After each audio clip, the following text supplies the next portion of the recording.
નમસ્કાર દર્શક મિત્રો, સત્યમેવ જયતે લાઈવ ન્યૂઝમાં આપનું સ્વાગત છે। અમદાવાદ ખાતે વટવા જીઆઈડીસીમાં આવેલા અમદાવાદ એન્જિનિયર્સના જય ભોલે ગ્રુપ દ્વારા અયોધ્યાના નવનિર્મિત રામલલ્લા મંદિરમાં અર્પણ કરવા અજય બાણ બનાવવામાં આવ્યું છે। આ બાણની વાત કરીએ તો સોનું, ચાંદી, પિત્તળ, તાંબુ, લોખંડ જેવી 5 ધાતુમાંથી બનાવવામાં આવ્યું છે અને આ બાણ 5 ફૂટ લાંબુ અને 11.5 કિલોગ્રામ વજન ધરાવે છે। શાસ્ત્રો મુજબ કહેવાય છે કે રામ અને લક્ષ્મણ શૃંગી આશ્રમ ખાતે ગયા હતા। ત્યાં ઋષિએ માં જગદંબાની આરાધના કરવાનું કહ્યું હતું। ત્યારે શ્રી રામ અર્બુદાના જંગલમાં પહોંચ્યા। ત્યાં તેમણે જગદંબાની આરાધના કરી। ત્યાં સ્વયં જગદંબા પ્રસન્ન થયા હતા અને શ્રી રામ ભગવાનને અજય બાણના આશીર્વાદ આપ્યા હતા। તે જ બાણથી રાવણનો વધ કરવામાં આવ્યો હતો। આમ અંબાજીમાં વિચાર પામેલા અમદાવાદમાં નિર્માણ થયેલા અજય બાણ અયોધ્યામાં અર્પણ કરાશે। જય ભોલે ગ્રુપ અમદાવાદથી દીપેશ પટેલ। અમારો આ જે વિચાર છે તે ગબ્બર ઉપર જ્યારે અંબાજી મંદિર છે, જે 51 શક્તિપીઠોમાંનું એક શક્તિપીઠ છે, જ્યાં માનું હૃદય સ્થાન છે, ત્યાં આગળ એક જ્યોત સ્વરૂપે માં જગદંબા બિરાજમાન છે। તો ત્યાં ગબ્બર ઉપર જ્યોત છે।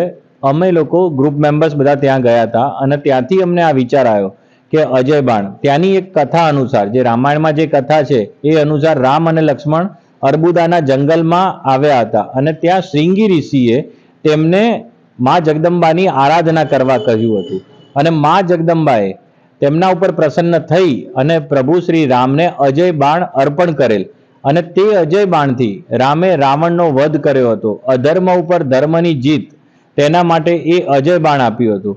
તો આ કળિયુગની અંદર જ્યારે અત્યારે હાલ વર્ષો પછી જ્યારે રામ જન્મભૂમિ ઉપર, જ્યાં રામલલાનો જ્યાં જન્મ સ્થળ છે, તે જગ્યા ઉપર જ્યારે મંદિર બની રહ્યું છે, ત્યારે અમારા ગ્રુપ તરફથી તે અજય બાણ અર્પણ કરવાનો વિચાર કર્યો અને એક સંકલ્પ સાથે અમે અહીંયા પાછા આવી અને ફક્ત 5 જ દિવસની અંદર 5 ફૂટ લંબાઈ અને 11.5 કિલો વજનનું અજય બાણ બનાવ્યું। તો અજય બાણ બનાવવું કેવી રીતે, એ પણ એક મોટો ટાસ્ક હતો કે ભાઈ આ બાણ કેવી રીતે બનાવવું।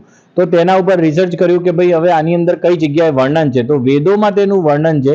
યજુર્વેદની અંદર ધનુર્વેદ છે અને ધનુર્વેદની અંદર આ બાણ કેવી રીતે બનાવવું તેની રીત છે। કથા તો રામાયણની અંદર છે, પણ બનાવવું એ વેદની અંદર છે। તો અમે તે અજય બાણ, તો આગળનો ભાગ જે તીરનો ભાગ છે તે નાનો છે અને પાછળનો ભાગ મોટો છે। ભગવાન શ્રી રામે જે અજય બાણ અર્પણ કરવામાં આવ્યું હતું તે સ્ત્રીલિંગનું બાણ છે। તો એ જે દેવીનું બાણ કહેવામાં આવે છે, તો દેવીએ જે બાણ અર્પણ કર્યું, તો એ બાણ બનાવવા પાછળ અમે 24 કલાક, 5 દિવસની અંદર 24 કલાક અમે બધા જ મિત્રો અને કારીગરો, વર્કર્સ જે બધા સાથે મળી અને આ બાણ બનાવ્યું અને પંચ ધાતુ નિર્મિત છે। સોનું, ચાંદી, તાંબુ, પિત્તળ અને લોખંડ, આ 5 ધાતુ મિશ્રિતથી બનેલું આ બાણ છે અને તે અમે અયોધ્યાની અંદર 10મી તારીખે અમે ત્યાં આગળ અયોધ્યામાં અર્પણ કરવા જઈ રહ્યા છીએ। પણ અત્યારે હાલ અમે તે સર્વે ભક્તો માટે 1 જાન્યુઆરી 2024 થી 7 જાન્યુઆરી 2024 સુધી રોજ સાંજે 4 વાગ્યાથી લઈ અને 8 વાગ્યા સુધી દરેક ભાવિક ભક્તોને દર્શન થાય તે માટે આ Ahmedabad engineers 4318 road number 4U GIDC Vatva અમે અહીંયા આગળ અમદાવાદની અંદર દર્શન માટે ખુલ્લું મૂકેલ છે। જય શ્રી રામ। જય Shri Ram. Reporter Sanjeev Rajput, Satyamev Jayate live news, Gandhinagar.